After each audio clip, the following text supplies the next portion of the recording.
നമസ്കാരം, പുതിയ വീഡിയോയിലേക്ക് സ്വാഗതം. ഇന്നലെ കഴിഞ്ഞ ദിവസം നമ്മൾ എടുത്തിരുന്നത് സൺഡേ യോഗയാണെങ്കിൽ ഇന്ന് നമ്മൾ എടുക്കാൻ പോകുന്നത് മൺഡേ യോഗ. മൺഡേയിൽ നമ്മൾ എത്ര ആസനാസ് ചെയ്യാൻ പറ്റും? മൺഡേ പറഞ്ഞാൽ എല്ലാവർക്കും ഭയങ്കര തിരക്കുള്ള ദിവസമാവും. ടീച്ചേഴ്സ് പറഞ്ഞാൽ രാവിലെയൊക്കെ ആകെ ഓടിപ്പടഞ്ഞ് അവരൊക്കെ എങ്ങനെയൊക്കെ മാനേജ് ചെയ്യണം ദൈവത്തിന് മാത്രമേ അറിയുള്ളൂ. അതിൻ്റെ ഇടയിൽ കുറച്ച് നേരം യോഗ ചെയ്യാമെന്ന് പറയും, ഞങ്ങൾക്ക് യോഗയൊന്നും വേണ്ടാന്ന് പറയും. അത്രയും തിരക്കുണ്ടായിരിക്കും ഓരോരുത്തർക്കും. അപ്പോൾ ആ തിരക്കിൻ്റെ ഇടയിൽ നമുക്കൊരു 10-15 മിനിറ്റ് 10 മിനിറ്റെങ്കിലും ഇതിന് മാറ്റി വയ്ക്കുക നമ്മുടെ ശരീരത്തിന് വേണ്ടിയിട്ട്. കാരണം ഇതില്ലെങ്കിൽ നമുക്ക് തിരക്കില്ല. ഇത് പോയി കഴിഞ്ഞാൽ പിന്നെ ഒരു തിരക്കുമില്ല അവിടെ. അപ്പോൾ ഇതുണ്ടെങ്കിൽ നമുക്ക് തിരക്കുണ്ടാവുള്ളൂ. അപ്പോൾ തിരക്ക് ചെയ്യണമെങ്കിൽ എന്ത് വേണം? നമ്മുടെ ബോഡി, നമ്മുടെ ശരീരം നമ്മൾ സംരക്ഷിച്ചേ പറ്റുള്ളൂ. അത് ഇടയ്ക്കൊന്ന് ഓർത്താൽ നല്ലതാണ്. ഇതിനെ കൂടെ മറന്നിട്ട് നമ്മൾ തിരക്കിലേക്ക് പോകരുത്. അപ്പോൾ കുറച്ചൊരു 10 മിനിറ്റ് 15 മിനിറ്റ് നമ്മുടെ ശരീരത്തിന് വേണ്ടിയിട്ട് നമുക്ക് ശ്രദ്ധിക്കാം. ഇന്ന് നമ്മൾ ചെയ്യുന്നത് മൺഡേ യോഗ. മൺഡേ യോഗ എന്ന് പറഞ്ഞാൽ ഫോർവേഡ് ബെൻഡിങ് ആസനാസാണ് ഉദ്ദേശിക്കുന്നത്. ബെൻഡിങ് ആസനാസ് കൊണ്ട് ഒരുപാട് ഗുണങ്ങളുണ്ട്. ഒന്നാമത് നമ്മളെ ടെൻഷൻ, സ്ട്രെസ്സ് എല്ലാം കുറയ്ക്കാൻ വളരെ യൂസ്ഫുള്ളാണ്. ബ്രെയിനിലേക്കുള്ള സർക്കുലേഷൻ വേണ്ട മാതിരി കിട്ടും. പിന്നെ നമുക്ക് ഈ BP ബ്ലാസ്റ്റിംഗ് അതൊക്കെ ഒഴിവാക്കാൻ പറ്റും. BP ഒക്കെ കുറച്ച് കുറയ്ക്കാൻ പറ്റും. BP ഉള്ള സമയത്ത് ചെയ്യണമെന്ന് പറയുന്നില്ല. റെഗുലറായിട്ട് ചെയ്ത് കഴിഞ്ഞാൽ നമുക്ക് BP നോർമലാക്കിയിട്ട് കൊണ്ടുപോകാൻ പറ്റും. പിന്നെ സ്ട്രെസ്സിനെ മാനേജ് ചെയ്യാൻ പറ്റും. നല്ലൊരു സ്ട്രെസ് മാനേജ്മെൻറ്റാണ് സത്യത്തിൽ നടക്കുന്നത്. വെറീസ്, അതിൻ്റെ സ്ലീപ്ലെസ് നൈറ്റ്, അതൊക്കെ പലർക്കും ഒരുപാട് പ്രശ്നങ്ങൾ ഉണ്ടാക്കുന്നതാണ്. അതിനൊക്കെ ഒരു പരിധി വരെ നമുക്ക് കൺട്രോൾ ചെയ്ത് കൊണ്ടുപോകാൻ പറ്റിയിട്ടുള്ളതാണ് ഫോർവേഡ് ബെൻഡിങ് ആസനാസ്. ആസനത്തിൽ കിടക്കാലോ അല്ലേ? വളരെ സിമ്പിളായിട്ടുള്ളതാണ് ഞാൻ ചെയ്യുന്നത്. കാലുകൾ ഏകദേശം ഒരടി അകലത്തിൽ വയ്ക്കുക. ഉദ്ധാനാസനം. കൈകൾ മുകളിലേക്ക് ഉയർത്തുക. ഒന്ന് സ്ട്രെച്ച് ചെയ്യുക. ശ്വാസം എടുക്കുക. ശ്വാസം വിട്ടുകൊണ്ട് മെല്ലെ ബെൻഡ് ചെയ്യുക.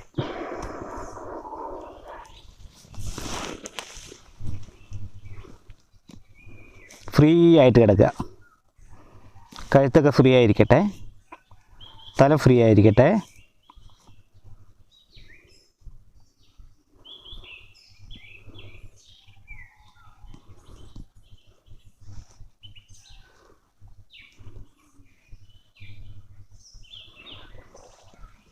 ശ്വാസം എടുത്തുകൊണ്ട് തിരിച്ചു വരിക.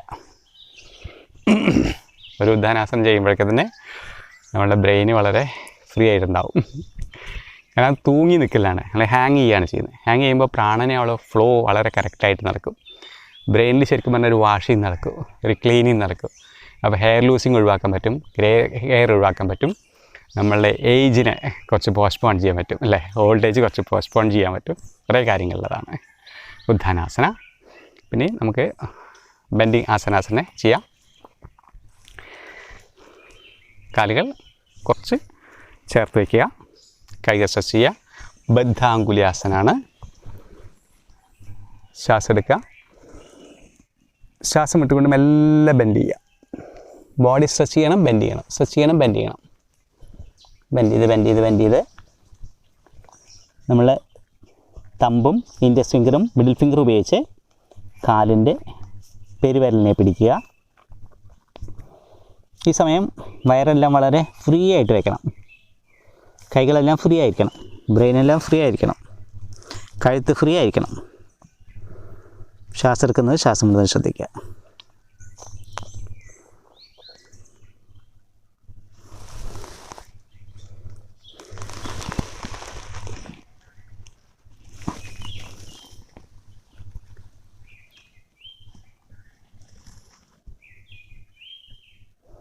നമ്മളെ കപ്പാസിറ്റി അനുസരിച്ച് ബെൻഡ് ചെയ്യുക. ഫ്ലെക്സിബിലിറ്റി അനുസരിച്ച് ബെൻഡ് ചെയ്യുക. ഒരുപാട് ബെൻഡ് ചെയ്തിട്ട് സ്ട്രെയിനൊന്നും കൊടുക്കണമെന്നില്ല. കംഫർട്ടബിളായ സോണിൽ നിന്നാൽ മതി. ഇപ്പോൾ ഇവിടെ സുഖമായിട്ട് തോന്നുകയാണെങ്കിൽ അവിടെ നിൽക്കുക. അല്ല കുറച്ചുകൂടി പോകാൻ തോന്നുകയാണെങ്കിൽ ശ്വാസം എടുക്കുക. ശ്വാസം വിട്ടുകൊണ്ട് മൂവ് ചെയ്യുക.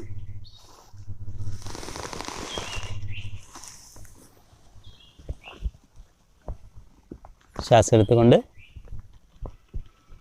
തിരിച്ചു വരിക. നല്ലൊരു ആസനയാണ്.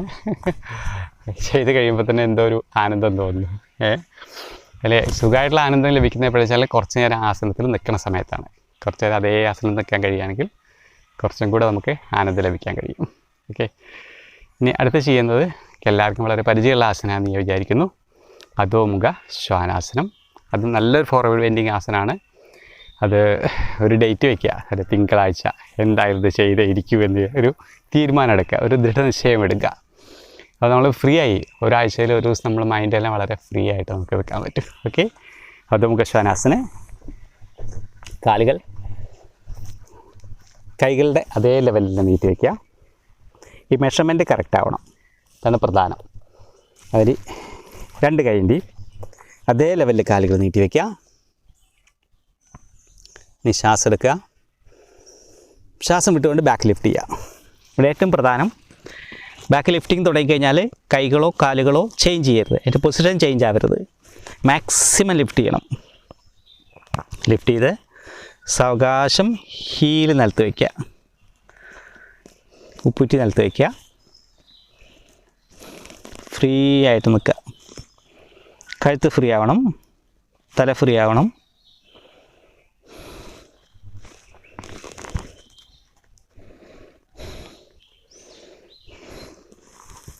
തല നിലത്ത് മുട്ടിക്കണം നിർബന്ധമൊന്നുമില്ല. നമ്മൾ വളരെ ഫ്രീ ആയിട്ടൊന്ന് പോകാം. കൈകൾ ബെൻഡ് ചെയ്യാതെ തല നിലത്ത് ടച്ച് ചെയ്യാനേ പാടുള്ളൂ, അവിടെ പ്രസ് ചെയ്യാൻ പാടില്ല.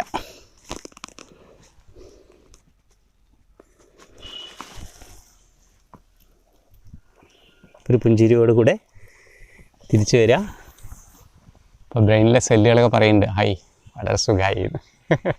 ഇങ്ങനെയൊക്കെ ചെയ്ത് കഴിഞ്ഞാൽ ബ്രെയിനെല്ലാം നല്ല ആക്റ്റീവായിരിക്കും. ടെൻഷൻ, സ്ട്രെസ്സ് അങ്ങനെ പറ്റിയൊന്നും പേടിക്കണ്ട, എല്ലാം പോയിക്കോളും. കുറച്ച് കൂടുതൽ സമയം നിൽക്കുക, 2-3 പ്രാവശ്യം പ്രാക്ടീസ് ചെയ്യുക. ഇത് നമ്മൾ ഫോർ ബെൻഡിങ് ആസാസ് മാത്രമല്ലേ ചെയ്യുന്നുള്ളൂ. അപ്പോൾ ഒരു 3 പ്രാവശ്യമൊക്കെ പ്രാക്ടീസ് ചെയ്യുമ്പോൾ വളരെ നന്നായിരിക്കും. നമ്മളെ ബ്രെയിനിനെ കൂളാക്കി നിർത്താൻ പറ്റിയിട്ടുള്ളത്. പിന്നെ അത് എൻറ്റയർ ബോഡി സ്ട്രെച്ചിങ് വരുന്നുണ്ട് അല്ലേ. കൈ തൊട്ട് കാലിൻ്റെ വിരൽ വരേക്കുള്ള എല്ലാ ഭാഗങ്ങളും ഫുള്ള് സ്ട്രെച്ചിങ് വരുന്നുണ്ട്. അപ്പോൾ ആ സ്ട്രെച്ചിങ്ങിൽ നമ്മുടെ നാർവ്സുകളൊക്കെ ആക്റ്റീവ് ആവും. അതേമാതിരി നമ്മളെ ബാക്ക് സൈഡിലുള്ള നാർവ്സുകൾ ഇതൊന്നും നമ്മൾ യൂസ് ചെയ്യുന്നില്ല, അതെല്ലാം യൂസ് ചെയ്യാൻ പറ്റും. കാലിൻ്റെ മസിൽസൊക്കെ നല്ല സ്ട്രോങ് ആയിരിക്കും. പിന്നെ ഫാറ്റ് അക്യുമുലേഷനൊക്കെ റിമൂവ് ചെയ്യാൻ പറ്റും. കുറേ കാര്യങ്ങളുള്ളതാണ് അധോമുഖ ശ്വാനാസൻ. BP കുറയ്ക്കാൻ പറ്റിയിട്ടുള്ളത് കുറേ കാര്യങ്ങൾ നമുക്ക് ചെയ്യാൻ പറ്റിയിട്ടുള്ളതാണ് അധോമുഖ ശ്വാനാസന. ഇനി നമുക്ക് ഫോർവേഡ് ബെൻഡിങ് ആയിക്കോട്ടെ, ബെൻഡിങ് ആസനാസാണ് ഇന്ന് പ്രധാനമായിട്ടും ചെയ്യുന്നത്. അപ്പോൾ ഇരിക്കുക, മലാസന. കൈകൾ സ്ട്രെച്ച് ചെയ്യുക. സാവകാശം നമ്മൾ ഹീൽ പിടിക്കുക, ഉപ്പൂറ്റി പിടിക്കുക. ഇതുവരെ ഇപ്പോൾ വളരെ ബോഡി വെയ്റ്റുള്ളവർക്ക് ഇത് പിടിക്കാൻ ഭയങ്കര ബുദ്ധിമുട്ടാണ്. ഒന്ന് ഇങ്ങനെ ഇരിക്കുമ്പോൾ തന്നെ വീണ് പോവും. ബാക്കിൽ ചുമരിലെവിടെയും ചാരിയിരിക്കുക. ശ്വാസം എടുക്കുക, ശ്വാസം വിടുക, മെല്ലെ ബെൻഡ് ചെയ്യുക.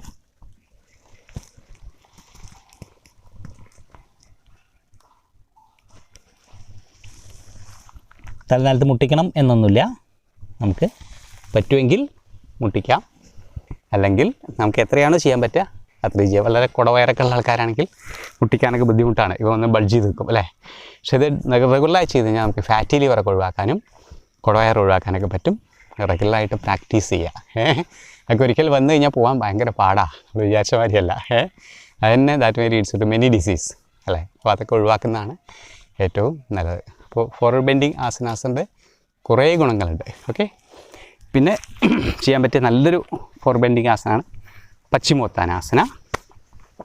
കാലുകൾ നീട്ടി വയ്ക്കുക, മാക്സിമം സ്ട്രെച്ച് ചെയ്തിരിക്കുക. സാവകാശം കൈകൾ സ്ട്രെച്ച് ചെയ്യുക, ശ്വാസം എടുക്കുക, ശ്വാസം വിട്ടുകൊണ്ട് മെല്ലെ ബെൻഡ് ചെയ്യുക. കാലിൻ്റെ വിരലുകൾ പിടിക്കാം. ചിലർക്ക് തൊടാനേ എത്തുള്ളൂ, ഇങ്ങനെയാണെങ്കിൽ കുഴപ്പമില്ല, അത്ര പിടിച്ചാൽ മതി. ചിലർക്ക് കുറച്ചുകൂടി ഫ്ലെക്സിബിലിറ്റി ഉണ്ടെങ്കിൽ കാലിനെ പിടിക്കാൻ ശ്രമിക്കുക. നേരെ മുകളിലേക്ക് നോക്കാൻ ശ്രമിക്കുക. ശ്വാസം എടുക്കുക. ശ്വാസം വിട്ടുകൊണ്ട് നമ്മളെ ബാക്കിന് ഓവർ സ്ട്രെയിൻ വരാത്ത രീതിയിൽ നല്ല ബെൻഡ് ചെയ്യുക.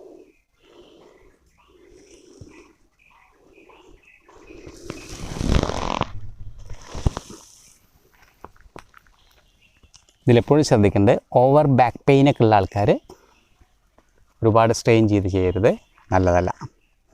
വളരെ സാവകാശം ചെയ്യാൻ ശ്രമിക്കുക. നല്ലൊരു ആസനമാണ് വയറ് കുറയ്ക്കാനും അതേപോലെ തന്നെ ഫ്ലെക്സിബിലിറ്റി കൂട്ടാനും ഒക്കെ പറ്റിയിട്ടുള്ളതാണ്. ശേഷം ഏകപാദത്തിലും ചെയ്യാം. ഒരു കാല് മടക്കി വയ്ക്കുക, സ്ട്രൈറ്റ് ആയിട്ടിരിക്കുക, ശ്വാസം എടുക്കുക, ശ്വാസം വിട്ടുകൊണ്ട് ബെൻഡ് ചെയ്യുക, കാല് പിടിക്കുക, നമ്മളുടെ കാല് നമ്മൾ തന്നെ പിടിക്കുക. ശ്വാസം എടുക്കുക, ശ്വാസം വിട്ടുകൊണ്ട്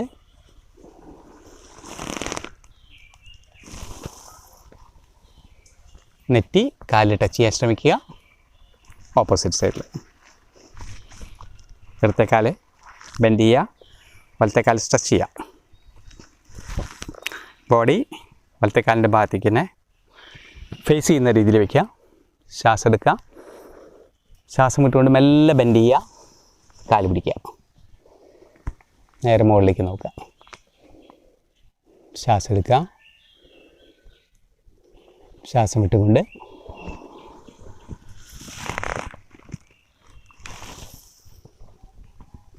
ശ്വാസം എടുത്തുകൊണ്ട് തിരിച്ചു വരിക. ഇത്രയും കാര്യങ്ങൾ ചെയ്യുമ്പോൾ കാലിൻ്റെ മുട്ടുവേദന അങ്ങനെയുള്ള പ്രശ്നങ്ങൾ ഒഴിവാക്കാൻ പറ്റും. അതേപോലെ തന്നെ ഫാറ്റ് അക്യുമുലേഷൻസ് ഒഴിവാക്കാൻ പറ്റും, ഫാറ്റി ലിവറിനെ ഒഴിവാക്കാൻ പറ്റും, കുടവയറിനെ ഒഴിവാക്കാൻ പറ്റും, ഗ്യാസ്ട്രിക് പ്രോബ്ലം ഒഴിവാക്കാൻ പറ്റും, ഡൈജഷൻ പ്രോപ്പറാക്കാൻ പറ്റും. കുറേ കാര്യങ്ങളുണ്ട്. നമ്മൾ എന്തെന്ന് വെച്ചാൽ കുറച്ച് നേരം നമ്മളുടെ വിലപ്പെട്ട സമയത്ത് നിന്ന് കുറച്ച് സമയം നമ്മളെ ശരീരത്തെ നമ്മൾ സ്നേഹിക്കുന്നുണ്ടെങ്കിൽ കുറച്ച് സമയം അതിനെ ശരിയാക്കാൻ വേണ്ടിയുള്ള ശ്രമം കണ്ടെത്തുക. അല്ലെങ്കിൽ എന്താ ഉണ്ടാവുക ലാസ്റ്റിൽ നിങ്ങൾക്കറിയാം അല്ലേ? ഓക്കെ, അടുത്ത ഒരു ആസനം കൂടി ഫോർവേഡ് ബെൻഡിങ് തന്നെയാണ്. ഇത് വജ്രാസൻ, എല്ലാവർക്കും വളരെ സുപരിചിതമായിട്ടൊരു ആസനമാണ്. ഭക്ഷണം കഴിഞ്ഞതിന് ശേഷം ചെയ്യാൻ പറ്റാവുന്ന ഒരു ആസനമാണ് വജ്രാസനത്തിലേക്ക്. ഫോർവേഡ് ബെൻഡിങ് ചെയ്യാൻ പാടില്ല. ഈ പോസ്റ്റിൽ ഇരുന്ന് രണ്ട് കാലിൻ്റെയും വിരലുകൾ ടച്ച് ചെയ്യുക, ഹീലിൻ്റെ സൈഡിലായിട്ടിരിക്കുക, കാൽ സ്ട്രെച്ച് ചെയ്യുക. നല്ലൊരു ഫോർവേഡ് ബെൻഡിങ് ആസനമാണ്. ഇത് ചെയ്ത് കഴിഞ്ഞാൽ ഒരുപാട് കാര്യങ്ങളുണ്ട്. വജ്രാസനം എന്നാണ് പറയുന്നത്. നമ്മൾ ശരീരത്തെ വജ്രം പോലെ ആക്കുന്നതാണ്. ഓക്കെ, ശ്വാസം എടുക്കുക, ശ്വാസം വിട്ടുകൊണ്ട് ബെൻഡ് ചെയ്യുക, കൈ വിരൽ കൊണ്ട് നടക്കുക, മാക്സിമം നടക്കുക, നെറ്റി നിലത്ത് ടച്ച് ചെയ്യുക, ഫ്രീ ആയിട്ട് കിടക്കുക. എവിടെയും ഒരു ടെൻഷനോ സ്ട്രെസ്സോ ഒന്നും വേണ്ട, ശാന്തമായി കിടക്കുക.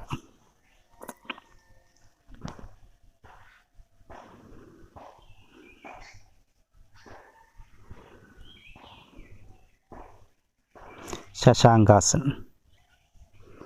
ശശാങ്കൻ എന്ന് പറഞ്ഞാൽ മുയലാണ്. മുയലിനെ പോലെ നമ്മളും വളരെ സുന്ദരമായിട്ടുള്ള മുഖമായിട്ട് മാറും, ശാന്തമായിട്ടുള്ള മുഖമായിട്ട് മാറും, എല്ലാവർക്കും ഇഷ്ടപ്പെടുന്ന ആളുകളായിട്ട് മാറും. കാരണം മുയലിനെ ഇഷ്ടപ്പെടാത്തവരാരുമില്ല അല്ലേ? അപ്പോൾ ഇത്രയും കാര്യങ്ങളൊക്കെ ചെയ്തിട്ട് വേണം തിങ്കളാഴ്ച ദിവസം നമ്മൾ പുറത്തിറങ്ങുന്നതിൻ്റെ മുന്നേ ചെയ്യുക. കാലത്തിന് ഏച്ചു കൊടുക്കുന്നത് ഒരു 10 മിനിറ്റ് വാക്കാം. ഇതിനു വേണ്ടി മാറ്റി വയ്ക്കുക. ആരോഗ്യത്തോടു കൂടി ജീവിക്കുക, സന്തോഷത്തോടു കൂടി ജീവിക്കുക, സമാധാനത്തോടു കൂടി ഇരിക്കുക, സ്ട്രെസ്സില്ലാതെ ജീവിക്കുക. സ്ട്രെസ്സില്ലാതെ ജീവിക്കാൻ പറ്റില്ല. സ്ട്രെസ്സ് വന്നാലും അതിനെ ഓവർകം ചെയ്യാനുള്ളതാണ് ഈ പറഞ്ഞതെല്ലാം. എല്ലാവരും ചെയ്യാം. എല്ലാവർക്കും നന്മയുണ്ടാവട്ടെ. നമസ്കാരം.